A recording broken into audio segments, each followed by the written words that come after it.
Oh, guess what? Guess what? Oh my God, this is the worst news in the world. I came out here this morning and I see a feather laying there. This is knocked over. These branches are knocked over. There's a bunch of feathers. It looks like someone pulled Doug through the cage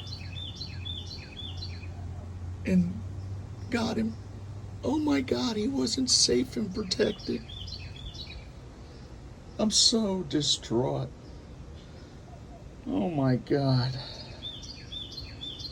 It's a sad day at the Moulter house, at my household.